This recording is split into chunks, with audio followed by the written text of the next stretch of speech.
एक बार दो शेरों की दोस्ती बिगड़ जाती है। दोनों ही एक दूसरे के दुश्मन बन जाते हैं और दोनों एक दूसरे से 10 साल तक बात नहीं करते हैं। एक दिन शेर और उसके बीवी बच्चों को 20-25 कुत्ते नोचने लगते हैं। तभी दूसरा शेर आता है और उन कुत्तों को केले के छिलके की तरह फाड़कर भगा देता है और फिर दूर जाकर बैठ जाता है। पहले शेर का बेटा पूछता है कि पापा, आप दूसरे शेर से बात तक नहीं करते, फिर भी उसने हमको क्यों बचाया? शेर ने कहा, बेटा, भले ही नाराजगी हो लेकिन दोस्ती इतनी भी कमजोर नहीं होनी चाहिए कि कुत्ते फायदा उठा लें।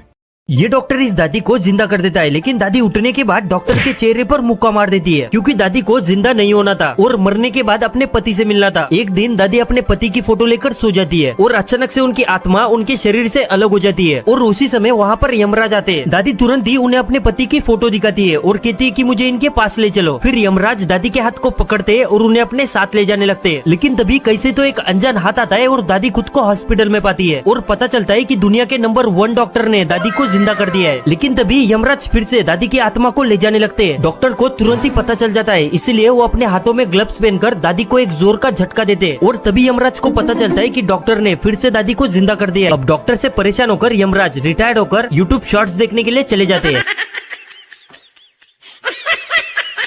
वकील साहब जिस एसी कोच में बैठे थे वो एक्सप्रेस ट्रेन करीब करीब खाली ही थी। उसमें बहुत कम यात्री थे और उनके वाले पोर्शन में उनके अलावा दूसरा कोई पैसेंजर नहीं था। तभी एक महिला कोच में उनके वाले पोर्शन में आई और वकील साहब से बोली, मिस्टर, तुम्हारे पास जो भी रुपया, सोना, घड़ी, मोबाइल है सब मुझे सौंप दो, नहीं तो मैं चिल्लाऊंगी कि तुमने मेरे साथ छेड़छाड़ की है। वकील साहब ने शांति से अपने ब्रीफकेस से एक कागज निकाला और उस पर लिखा, मैं गूंगा बहरा हूँ, न बोल सकता हूँ और न ही सुन सकता हूँ, तुम्हें जो कुछ कहना है इस कागज पर लिख दो। महिला ने जो भी कहा था वह उसी कागज पर लिख कर दे दिया। वकील साहब ने उस कागज को मोड़कर हिफाजत से अपनी जेब में रखा और बोले, हाँ, अब चिल्लाओ कि मैंने तुम्हारे साथ छेड़छाड़ की है, अब मेरे पास तुम्हारा लिखित बयान है।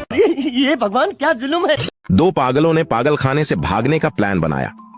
पहला पागल, कल जैसे ही गेट खुलेगा हम चौकीदार को पकड़कर मार देंगे और भाग जाएंगे।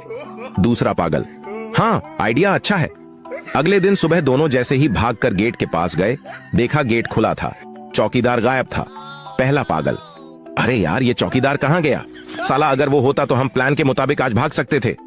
दूसरा पागल, कोई नहीं यार, चलो कल ट्राई करते हैं।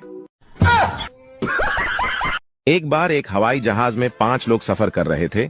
धोनी, अंबानी, राहुल गांधी, नरेंद्र मोदी और एक छोटी सी बच्ची। अचानक जहाज में कुछ खराबी आ गई। वहां पर 4 पैराशूट थे।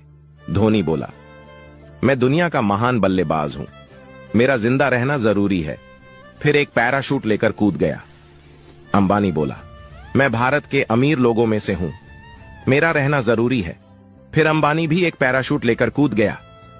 राहुल गांधी बोला, मैं इस देश का सबसे लोकप्रिय नेता हूं, मेरा जिंदा रहना जरूरी है। फिर वो भी एक पैराशूट लेकर कूद गया। नरेंद्र मोदी बच्ची से बोले, बेटा, आप देश की भविष्य हो, जाओ आप आखिरी पैराशूट लेकर कूद जाओ। बच्ची बोली, लेकिन यहां पर तो 2 पैराशूट है, राहुल गांधी तो मेरा स्कूल बैग लेकर कूद गए।